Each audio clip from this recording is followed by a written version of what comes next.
চাঁদের বড়ির চরকা কাটে, তারপর সে সুতা জমায় তার ভাণ্ডারে। জমা হচ্ছে রাশি রাশি সুতা।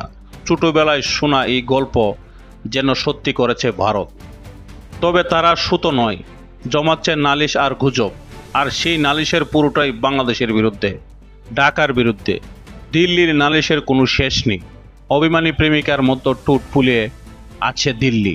সুযোগ ফেলে তারা জুতা খুলে দৌড়ে যাচ্ছে নালিশ করতে। 5ই আগস্ট 2024 বাংলাদেশের সাম্প্রতিক ইতিহাসে এক স্মরণীয় দিন। উত্তাল জনসমুদ্রের থুরে কর্কটের মতো ভেসে গেল স্বৈরাচার হাসিনা। অবস্থা বেগবান দেখে গণভবনের মায়া ছেড়ে পালালেন হাসিনা।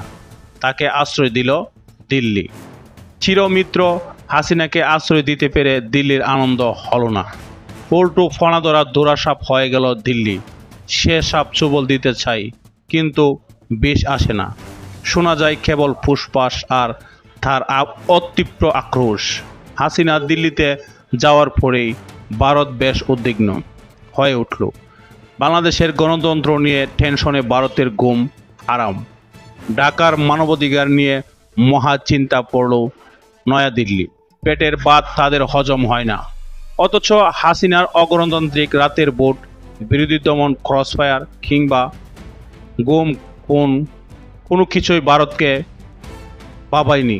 এমনকি ছাত্র জনতার উপর হাসিনার চালানো নির্মম নির্যাতন, গুলি, হত্যাযজ্ঞ কিছুই নিয়েই মন্তব্য করেনি দিল্লি। তারা চক্ষু লজ্জায় খাতিরত হাসিনা প্রশাসনকে একবারও বলেনি এবার থামুন, যথেষ্ট হয়েছে। তবে হাসিনার বিদায়ের পর নালিশের নাটায়ের সুতো পাকাতে শুরু করল দিল্লি।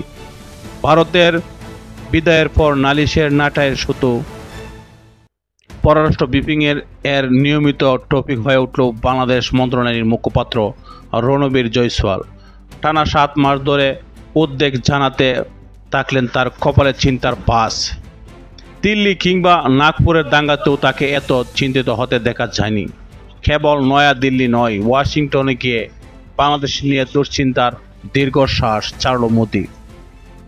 যেখানে গিয়ে ভারতের পররাষ্ট্রমন্ত্রী এবং তার মন্ত্রণালয় সংশ্লিষ্ট সবাই বাংলাদেশ নিয়ে উদ্বেগ প্রকাশ করলেন। তবে ডোনাল্ড ট্রাম্প বললেন ভিন্ন কথা। ভারতীয় সাংবাদিকদের কটু প্রশ্নের জবাবে ট্রাম্প জানালেন হাসিনার পতনে আমেরিকার কোনো হাত নেই, বরং বাংলাদেশের সরকার বদল কিংবা এরকম ইস্যুতে ভারতই কাজ করে থাকে। তাই তিনি প্রশ্নের উত্তরটা মোদিকে দিতে বলেন। মোদি তখন সোজা চলে যান ইউক্রেন প্রসঙ্গে। খেলা সেখানেই শেষ নয়। এরপর ব্রিটেন সফরে গিয়েও ভারতের পররাষ্ট্র মন্ত্রী সেখানকার পররাষ্ট্র মন্ত্রীর কাছে বাংলাদেশ নিয়ে নালিশ করেছেন।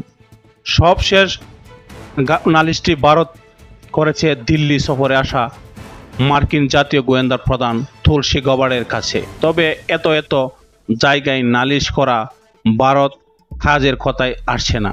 তারা সরাসরি এই নিয়ে ঢাকার সাথে কথা বলতে চায় না। এমনকি ভারতের প্রধানমন্ত্রী নরেন্দ্র মোদী বাংলাদেশের অন্তর্বর্তীকালীন সরকারের প্রধান উপদেষ্টা ডক্টর মোহাম্মদ ইউনূসের সাথে বৈঠক করতে নারাজ। তিনি কৌশলে ডক্টর ইউনূসকে এড়িয়ে চলেন। ঠিক সেই জায়গায় দাঁড়িয়ে প্রশ্ন উঠেছে, এখানে সেখানে নালিশ না করে সরাসরি আলোচনার টেবিলে আসতে কেন ভয় পাচ্ছেন মোদি? ডক্টর ইউনূসের মুখোমুখি হতে তার কেন এত ভয়? গুজব ছড়ানোর কারখানা বিজেপির সরকার কি বুক উঁচু করা বাংলাদেশের চোখে চোখ রেখে কথা বলতে ভয় পাচ্ছে? মোদিরা কি খাঁচা খুলে যাওয়ার ভয়ে আতঙ্কিত? থলের বিড়াল তারা যে কোনো মূল্যে থলেতে আটকে রেখেই রাজনৈতিক ফায়দা লুটতে চায়, নাকি স্বজন হাসিনা হারানোর বেদনায় তাদের সঠিক পথে আসতে দিচ্ছে না?